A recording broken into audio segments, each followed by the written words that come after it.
দেখেন গাইজ, আমাদের এখানে আজকে এমনই বাতাস হচ্ছে।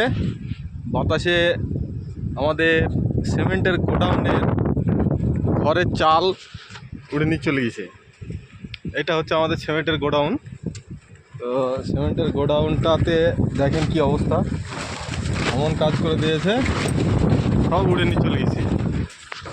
দেখছেন, এই দেখেন কি আওয়াজ হচ্ছে বলেন। আমাদের ঘরের চাল উড়ে নিয়ে চলে গেছে। সিমেন্টের গোডাউন এটা আমাদের।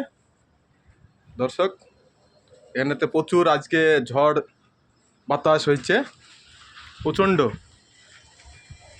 এরপরে কি হবে এখনো বলা যায়নি। গেটটাও লাগছে না। আর ওই হচ্ছে আমাদের রুম, ওটা। এখন আপাতত আমাদের রুমে যে কি হবে এখনো বলা যায়নি, দেখা যাক।